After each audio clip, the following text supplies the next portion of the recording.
Hello, everyone. Welcome back to the FPA Virtual Lounge. My name is Stanley Philippe. Today, we get the pleasure of chatting about our European and Russian Studies program. And it's funny, I was on a podcast a couple of weeks ago, and the host asked me if I could do the work from home from anywhere in the world, where would I do it from? And I told them Florence, Italy, mostly because of my trip that I had a few years ago in Europe, and I fell in love with the city. So truly, it's special to be able to connect to different places from different spots from around the world, and also awesome to be able to study the history, the culture, and also the importance of those places too. So today's conversation is going to be centered around what you can look forward to if you do decide to join us in our European and Russian Studies program. You're going to hear from a professor and a student, and of course, your questions are always encouraged. And so if you do have any questions, please ask them using the Q&A function, and we'll do our very best to get to those questions during the live event. But for now, I'd like to bring to the screen a professor with a lot of really great things to say. So Karina, the mic is yours. Thank you so much, Stanley. Hello, everyone. It's great to be here and give you some, give you some idea about what to expect if you join us here in the Institute of European, Russian, and Eurasian Studies. My name is Krina Viju Milushevich, and I am a professor in the Institute, and I'm also the undergrad supervisor. So if you have any question, even outside of today virtual lounge, you can certainly get in touch with me by looking at my email that is on the website. What I'm going to talk about today will be three things. I will first start by telling you how awesome EUROS is, the institute is, and why you should choose it if you are interested in regional studies, and especially the region that we are discussing today, Europe and Russia. I will also briefly chat about our first and second year courses, what to expect, and mention how easy it is to, if you take these courses, to transition from high school to the student life. And I will end by giving you some advices, I would say, from a faculty perspective of what you should do and think about when you start your undergraduate studies. And I'm sure Lisa, the student ambassador, will talk more about that as well in her presentation. But why the Institute? Why EUROS? EUROS is considered to be a leading teaching and research institute in North America, of course, in the field, in the regional studies. When we talk about Europe and Russia, EUROS has more than 50 years of experience in the field. We provide very interesting and timely courses and a variety of programs. And I'm not going to bore you now with the type of programs. You can certainly find that on the website. But these programs have something in common. In fact, two important things I would outline. One, they are interdisciplinary in nature. So practically, they draw on disciplines from history, economics, political science, sociology, geography, and the study of languages. So this program, in fact, has the study of language embedded in the program. So all our students are, in fact, required to learn a second language during their undergrad degree, which I think in today's job market and this global world, this is a very useful thing to know. A second thing that I would mention about all our programs is the flexibility that they give you. So except for interdisciplinarity, the flexibility. And what do I mean by that? We do have, half of the credits are required. We establish what you have to take, but 9 credits are practically in free electives. And what is this in the language of university credits? It means that you have the choice of selecting whatever courses you want that are offered at Carleton. So for example, if you are more interested in history, you can certainly take a lot of history courses. If you are interested more in political science, you can take much more political science courses, and so on. Or if you want to try a computer science course, why not go ahead and try a computer science class, sorry. So it gives you the flexibility of being able to get a broader view of the region, but also to try to learn new things from other disciplines, for example. So I would point those two things as being clearly some aspects that have attracted the students to our departments, department. So interdisciplinarity, flexibility, and I would say also languages. Other aspects that I would mention about Eurus in terms of advantages, which are more general, Carleton advantages, from which we take, we certainly benefit from, is the location. It's the Ottawa advantage. We are in a global and international program. Thus, here in Ottawa, we have access to all the embassies. We have access to the federal government, to different international NGOs, and even through the workshops and webinars and presentations that we are offering, you get the chance as students to meet very cool people in very cool positions, such as the ambassador of Russia has been at Carleton a few times in the past years, the ambassador of the European Union, or various policy maker from the federal government. So the networking possibilities are extensive. And again, this is a Carleton advantage, which we as a unit clearly benefit from. I would also mention, because we do offer a co-op, being located in Ottawa again is an advantage, because as a co-op student, you can be part of the government, or accept a position in an NGO or an embassy. Carleton is offering also a number of study abroad possibilities, and of course, we are supporting our undergrad and graduate students to follow, to go for an exchange program, either in the European Union or in Russia, or just to go to another country to learn the language. So there are different possibilities which, you can do that. And also we do offer support, not only moral support, sometimes also financial support to be able to include this into your program, because your student, your student life and experience would be very different if you are able to include that international aspect into your program. So this would be some of the few, I would say, advantages of Eurus, advantages of Carleton, that as a Euro student you are benefiting from. Moving on, I have to say I do not teach first year courses, so if we focus on courses, but I'm certainly familiar with them, how your first year would look like. Obviously, there is a required course, which is an introduction to European and Russian studies that is offered by our department, which all our students are required to take. And I think the name of the course is saying everything. It practically provides an introduction to the study of the world region of Europe, Russia, and Eurasia. It's an interdisciplinary course that considers, social, cultural, political, economic, and historical aspects of the region's past and present.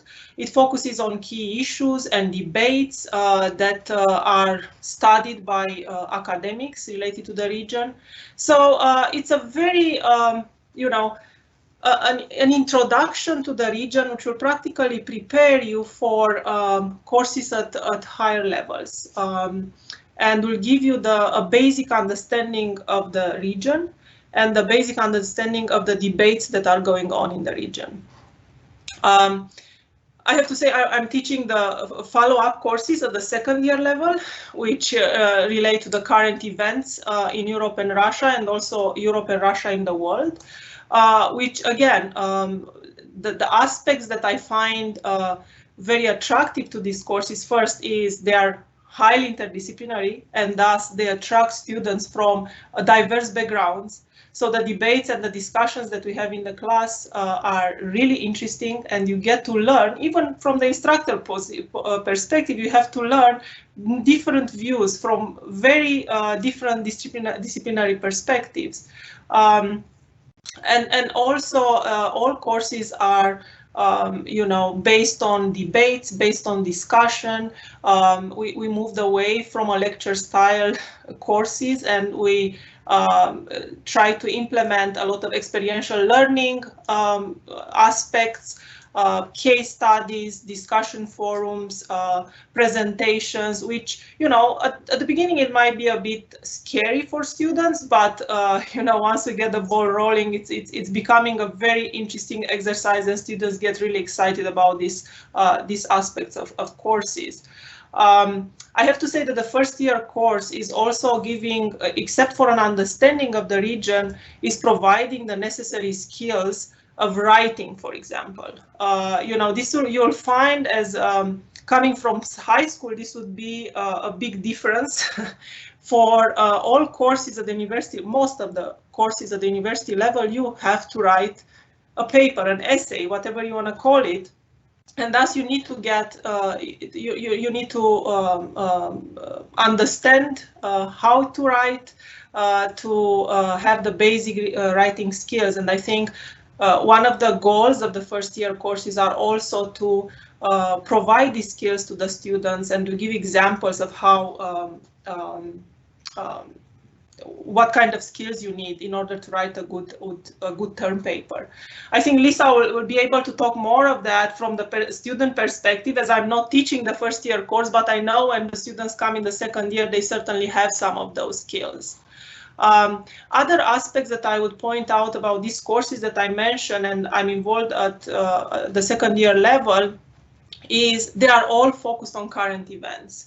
Despite the fact that we look at, historical perspective to try to understand certain phenomena, we still focus on the current events, and that makes the course really exciting. It allows students to practically connect to the issues much easier. It's not only hearing on TV or reading the news, but you study a bit about these issues in class. You try to understand why they happened, and try to look more from an academic perspective at those issues. So this is really this is something that really attracts me teaching these courses, because they are always changing, which might mean more work, but at the same time it offers this possibility of debating on current events. At the first year level, also, URUS offers every year what we call first year seminar, which is on a topic. It's changing every year. So, for example, this year in 2020, the seminar was on power politics, populism in Russia and Europe, a highly topical issue. So you learn from your first year about these things that are, we are living with, and we hear about it maybe on TV on a daily basis.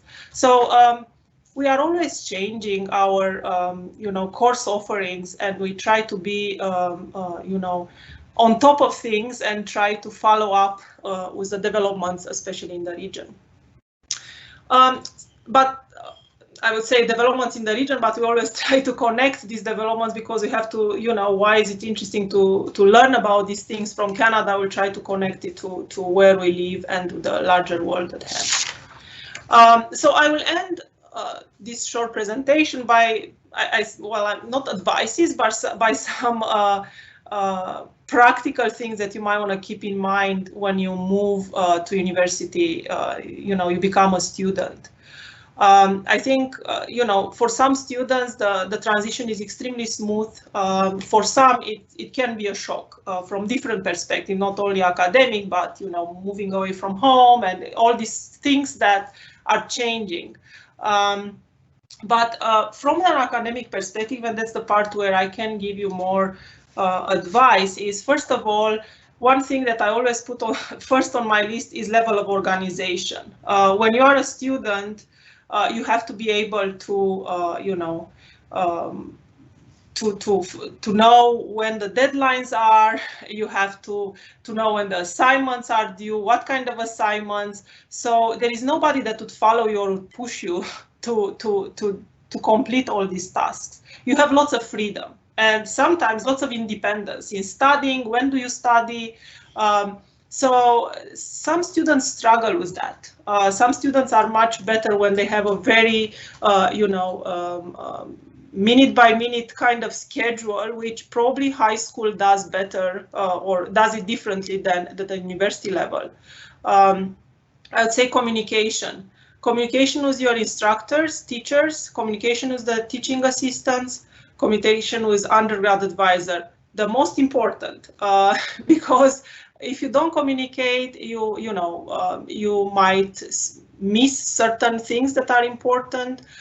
Sometimes you might need an extension, you need to communicate, you might not get it, but at least you express it and you try to obtain that. So communication is very important. You have to communicate with your undergrad advisor to know whether the courses you are taking are the right ones in order to be able to complete your degree on time and so on. So communication is very important. Again, nobody will come after you to tell you, hey, you have to take that course. You have to figure these things out. Setting priorities. I mean, it's not only for students, it's also for us. We go through, you know, for example, now end of November, it's an extremely busy time for everyone, students and faculty. We have to set priorities. What do we have to finish first? And what can maybe we can give up on, or where we can accept even a penalty for delay. You know, you have to set priorities. It can get overwhelming at times, and we all know that. But you know, having a right schedule and setting priorities is very important. Being engaged with your small community at the department level, university level, with your colleagues, exchanging you know, experiences, trying to you know, work together. This is always very helpful. Take advantage of all the resources that are offered at the department and university level, from writing skills to you know, health support, financial support, and so on. Believe me, Carleton has a huge amount of resources that we might not all be aware of. But if you go through something that you need support with, for sure there is a place where you can address for that. So, I mean, writing skill, reading skills, I did mention that when I talked about the first year seminars. These are very important. Students struggle, especially in the transition in, you know, writing term papers. And this is one of the first skills that you will have to figure out once you become a university student, because it will certainly pay off for all of the years that you are a university student. And this is more general, it's not related only to Carleton, but this is something that I would certainly outline as important skills to have and to get as fast as possible once you start your undergrad program. So I will stop here. If there are questions, I can come back, but I will allow Lisa to jump in and give you the student perspective. Awesome. Thank you so much, Karina, for that awesome kind of layout of not only the program, but the resources, and also our capital connection, because that is a huge part of who we are, being in the nation's capital and having really great access to some of those amazing opportunities and outlets. Listen, it's great to be able to hear from a professor, because they are our coaches. They are there to coach our students, and it's also awesome when you can hear from our athletes, and our academic athletes are phenomenal. And the person that you're going to hear from next, like Karina mentioned, is a current student in the program. So as I bring Lisa into the conversation, Lisa, I'm going to start with the question that was asked in our Q&A, and I want to thank our attendees for asking those questions. The question was, what kind of classes do students take in your first year? So as you talk about your journey and your story, maybe you can touch on the classes that you took in year one. Yeah, it's a wonderful question. I took a lot of classes. I took history classes. I took language classes. I took a multitude of classes. There's so many that you get to pick and choose from, which is great because your first year isn't restricted as much. So there aren't as many mandatory classes. And then as the years progress, you have more and more mandatory classes, which are great, depending on your degree. I'm personally doing a double major, so I'm doing European and Russian Studies and Political Science. So as Ms. Karina said, it's. I'm so sorry, my puppy's ranting me for treats. Yeah, so it's you can do all kinds of classes, any class that you prefer across any discipline. There's also, I didn't know about the breadth requirement, so you need to do 1 credit and 3 criterias out of 4, which is very interesting, and it kind of forces you to look outside of your degree and maybe do a class in science or take a language class or a music class or art class, stuff like that. Awesome. Now maybe you can go into more of a deeper dive into your journey to Carleton and to this program. You know, how you discovered European Russian Studies, and now that you're in your 3rd year, what have been kind of the major kind of takeaways of the program, of your experience in the program thus far? I really like this program because what drew me to it was the language requirements, the interdisciplinary criteria where you learn so many things, and that gives you such an advantage in the workplace. And it's a degree that sets you apart from the rest because it's very unique, and it's not your average degree in a way. Like, I'm doing political science, and I find that URS is a lot more special to me because it's more of like a family environment where it's a small. It's not like there's not a lot of people in the program. There's not like 400 people, and it's great because you get to meet professors one-on-one, you get to meet students, and you get to connect with everyone and kind of build a network, which is really great. And you get to meet like Ms. Karina said, foreign dignitaries, which is incredible. Like, I never thought I would, and go to events with all kinds of embassies, and Carleton host all different kinds of embassies and events. Now, you talked a bit about your combined honors in political science. Maybe you can describe to the students that are listening a bit more about what that means and why you thought it would be a good idea to add on the political science element to the European and Russian Studies degree. I think, like as Ms. Karina said, it really, the URS degree, it really gives you a lot of flexibility, and I love that because I got to do a second major. I actually had a minor too at some point, which I dropped. But it really, like, it gives you the opportunity to shape your degree, which is just unique and great because you get to kind of shape it the way that you want it to and take classes that you really love. And political science really kind of intertwines with URS. There's a lot of classes that double count, and I thought it was great. I'm actually specializing in political science and international relations, and a lot of the themes I come across in URS as well. And you kind of see the little, like, all the lines kind of connect, and you get to see everything, what's related to what on the world stage, how one country impacts the other with Brexit and all the elections and everything. It's really, really, really wonderful. Now, Karina talked a bit about that 2nd year course and how it builds on what is being taught in year 1. So what did you pick up in your 1st year in European Russian Studies, in your specifically in your courses in that department, and how did that allow you to not only build in year 2 but also kind of build in year 3? And now, as you look forward to your 4th year and eventually graduating, what are some of the different kind of opportunities that you're looking forward to, and some of the lessons, the threads that you're seeing kind of display and play out throughout your degree?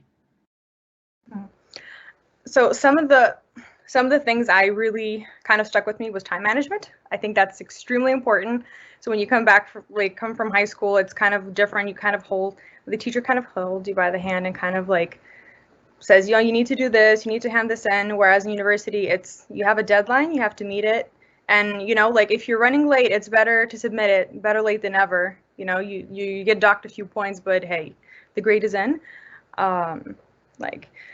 I think that's one of the biggest things, and that really teaches you how, and it's very important when you go to start a new job and you're punctual, on time, handing things in. I think that's what employers look for too, and university really teaches you that. So that's a really good key attribute to have. And I think to build upon every year, you build on that. And I think one of the other things was, it kind of gave me like a passion for languages.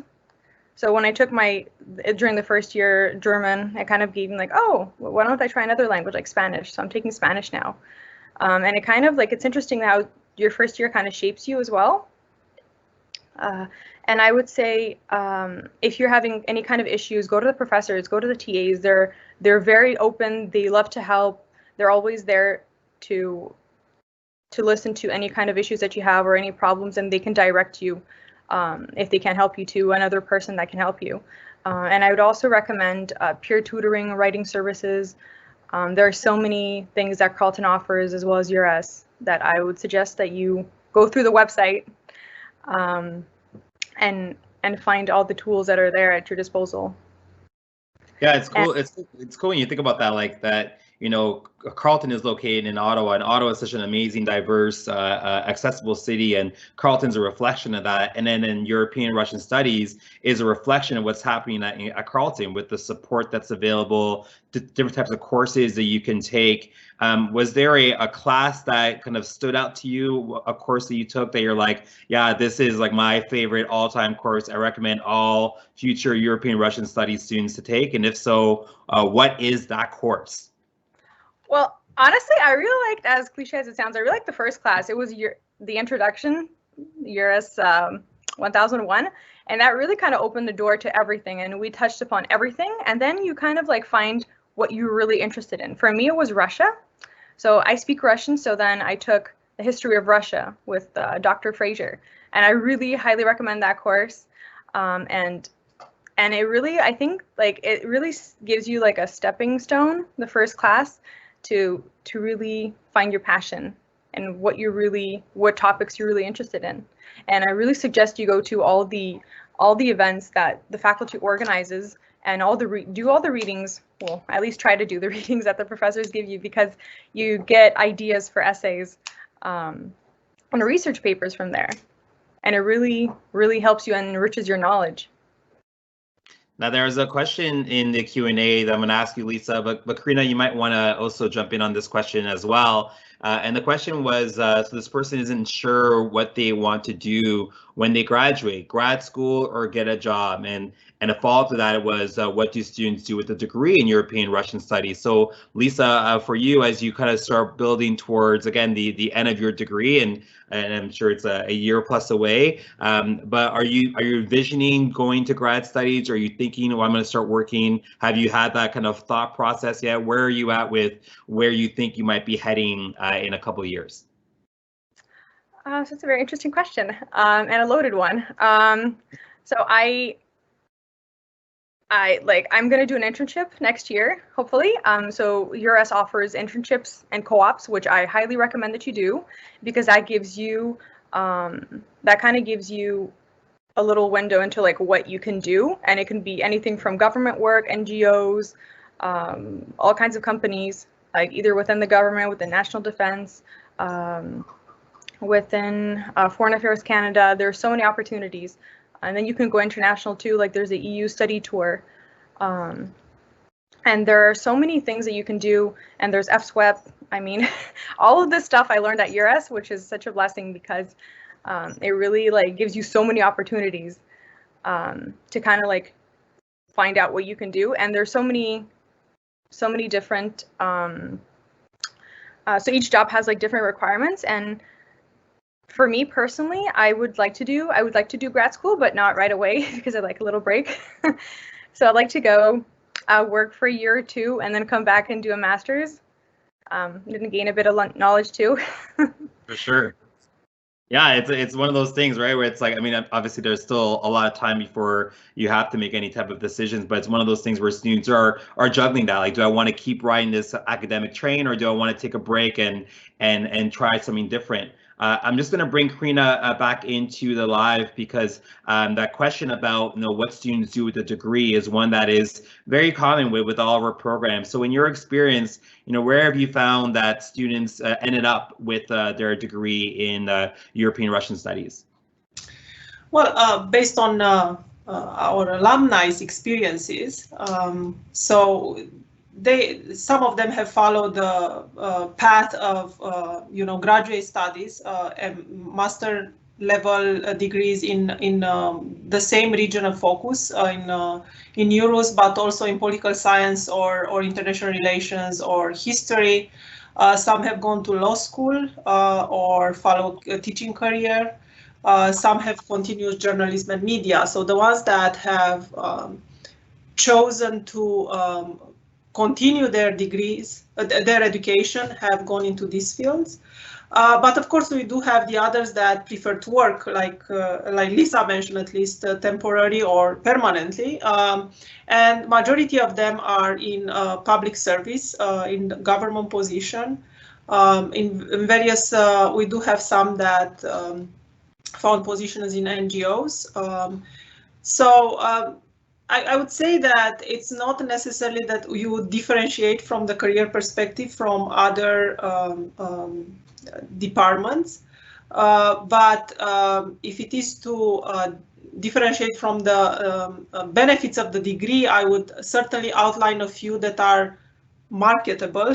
The foreign language skills, which clearly puts our graduates in a different position as compared to others. The interdisciplinary training, because they get a much more comprehensive and diverse perspective on issues. The research, analytical and writing skills, especially the third and fourth year courses, are quite heavy into writing and research. And the in-depth area expertise. So it's a skill that especially if you try to work in an international NGO or in global affairs, certainly it's placing our graduate differently than in graduates from other departments. So again, I wouldn't necessarily say, probably it's half and half. Half of the graduates prefer to continue their education, half went and start working. Now, I would have to say that since we have the Co-op program, which Eurus started the Co-op in 2011, I believe. Since we implemented this Co-op program, many that are doing a co-op are getting bridged in, and this is something that, especially in the government, being bridged in, a full-time position in the government, something that it's considered very good for students when they finish their education. They probably have some debt. They want to get a break from school and maybe thinking about continuing their education later on. But certainly the co-op has helped into the students looking faster for work opportunities than for continuing with graduate or law school education. Yeah. Yeah, so it's important to keep those doors open. So when you're applying to this program, definitely apply to the co-op option. Even if you don't know if you're going to want to do co-op, having that door open is always a good thing. And like you said, Karina, I know students are doing both. They're doing grad studies, they're working while in grad school. So you're going to see a lot of different outcomes as you go through this degree. Before we end things, Karina, I want to give you a chance to give some last kind of words of advice to the folks listening in on tonight's event. Well, even if you are not fully, fully, how to say it, even if you don't think of taking a full degree in regional studies, I would certainly persuade you to take some courses in the degree, in the department that we are offering. And maybe you'll change your mind, like Lisa said. It's one of these things that even if you don't know whether you like it, you try it and probably it will grow on you. I think we are, what differentiates us from other departments at Carleton, we are a small department. And as Lisa has mentioned, there is a family-like feel. Our doors are always open, and now I'm saying open in between quotation marks because this year with the pandemic we are always online. But if we are, at Carleton, our doors are always open. We know all our students, and we do talk with all our undergraduate students. So it's easier for someone that comes from a high school to be in a smaller department, because you certainly get much more attention. You don't get lost among the 400, 500 students, and we are always looking forward to get to know new students and to share our knowledge, but also to hear about their perspective. So and also I would end by saying that if you need any extra information, I would certainly advise you to get in touch with me. I'll be sure to answer all your emails, and we can figure out some answers to your questions, even if it's not in my, if I'm not the right person to answer your question, I can certainly guide you towards the right person. That's awesome. And I'm going to bring Lisa back in to answer that same question of, any kind of last words of advice or any more kind of thoughts that you want to share as a student in the program. Yeah, I would say, like, if you join the program, I would say go for it. It's a really wonderful program. I love it. It gives you a lot of opportunities. For example, it permitted me to be a senator, undergraduate senator at Carleton, which is like big for me. And it gave me a lot of opportunities in general. And I really, really love this program. And I would highly suggest that you research everything about it. And then I would suggest that you get networking with everyone in the department, students, and kind of cherish your time, and kind of, because I mean, I just have 3 semesters left and I'm done. I'm gonna hopefully walk across the podium and get that diploma. So yeah, I wish you guys the best of luck. Awesome. Thank you so much for that, Lisa. And so we're coming to the end of tonight's session. I want to thank again Lisa and Karina for sharing so many great stories and information that I think will be really useful for all of you as you are, starting to really do a deep dive into the application process and into this wonderful program. We're going to stay with you online for the next few minutes to answer your last minute questions. If you have any questions for Lisa or for Karina, please don't be afraid or don't hesitate to ask those questions in the live event Q&A. And again, we will be around throughout the year. The connections don't stop here. We're going to be online. We will have more events hosted here on Microsoft Teams, on Instagram Live as well. So you want to follow us on the appropriate social media platforms to get access to all that awesome content. So once again, my name is Stanley Philippe. I want to thank you all for tuning in. I want to wish you a good night, and we will hopefully see you soon. Take care.